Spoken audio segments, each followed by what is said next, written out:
Короназависимость. Зачем жители нашей республики скупают все продукты с полок магазинов и складов?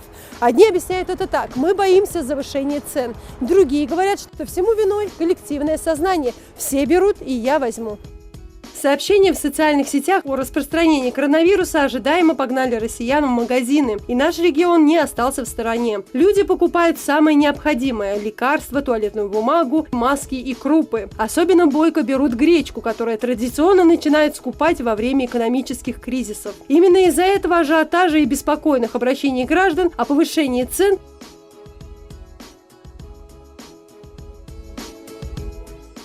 Однако можно сказать наверняка, что массовая скупка товаров приводит к их дефициту на прилавках, что может привести к повышению их стоимости. Однако бояться экстремального завышения цен не стоит, так как Федеральная антимонопольная служба, Министерство экономики и Министерство сельского хозяйства внимательно контролируют этот процесс. Мы уже на протяжении долгого времени проводим мониторинг цен на продукты, основные продукты питания совместно с Министерством экономики. Каждую неделю нам предоставляются цены, мы их сравниваем, смотрим. На сегодняшний день можем сказать, что прилавки у нас забиты, нет такого дефицита. И хотим отметить, обратиться к нашим гражданам. Уважаемые жители нашей республики, просим вас не волноваться по поводу отсутствия продуктов. Все есть, завезти тоже есть откуда. Тут необходимо понимать, что предприятия ведь не закрылись. Производство как было, так оно и осталось. Тут нет ничего. У нас нет объявленной эпидемии, у нас ничего не закрыто. Поэтому факторов для того, чтобы цены какие-то пошли вверх, продукты питания, да, их стало меньше, этих факторов у нас нет и не наблюдается. Вот. А если кто-то захочет на этом спекулировать, то тогда мы будем принимать уже жесткие меры. Хотел бы попросить наших граждан, если они в каком-то магазине увидели завышение цен, либо эти же пустые полки, попросил бы их обратиться к нам с заявлением по данному факту, либо просто позвонить, сказать нам об этом, что в таком-то магазине, в таком-то городе произошло такое-то, и тогда мы обязательно среагируем. Некоторые продавцы спекулируют на общей неинформированности и искусственно создают панику, завышая цены. Но есть и добропорядочные бизнесмены, которые призывают наших граждан вести себя спокойно и адекватно. Не надо паниковать, кто это все это выдумал, все у нас есть на складе. По таким старым ценам все продаем уже недели, 2 недели почти. Все. Те же цены, что вчера были, послевчера были. Зачем ажиотаж, вот это все? Вчера такой ажиотаж на Зране был, муку покупает. Ну куда мы идем-то? Наконец-то, мы же мусульмане, как-никак. Сегодня в ходе наших проверок мы не выявили повышение цен. По словам главного специалиста отдела торговли и ценообразования Министерства экономики Залины Албогачиевой, в данное время они проводят усиленный мониторинг цен. Из-за этого ажиотажа ежедневно мы будем проводить, смотреть динамику цен, об этом докладывать в соответствующие органы, в администрацию рынков, торговых точек, если будет завышение цен. А так, в принципе, сейчас пока стабильно. Но есть, конечно, незначительный рост, но чтобы вот такую панику создавать, пока нет.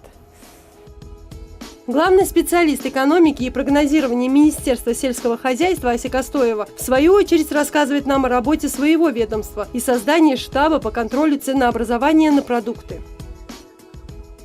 Нашим ведомством будет создаваться оперативный штаб по мониторингу цен, потому что Минсельхоз России поставил такую задачу создать в каждом регионе свой штаб на базе ведомства. Поэтому мы будем создавать свой штаб, оперативный штаб по реагированию, по мониторингу цен, также по запасам будем проверять наших сельхозтоваропроизводителей, которые производят нашу местную продукцию. На сегодняшний день запасы продукции достаточно у нас? В основном запасов пока достаточно, просто сегодняшний созданный ажиотаж, он, конечно, повлиял на умы многих людей, и люди как бы ринулись в торговые точки закупать продукцию первой необходимости. В основном это ажиотаж получился из-за муки и сахара. Но при всем при этом у нас достаточно и муки, и сахара, поэтому хотелось бы, чтобы и люди не создавали вот эту панику на этом уровне. Далее наша съемочная группа вместе с экспертами отправилась на рынок, но и здесь мы не увидели значительного завышения цен или же отсутствия на прилавках продуктов питания. По словам руководителя рынка «Фабрика» Ильяза Костоева, они принимают все необходимые меры, чтобы этого не допустить. Мы контролируем торговлю для того, чтобы люди не завышали цены, то тех, кто будет завышать, мы сказали им, что будем закрывать торговые точки.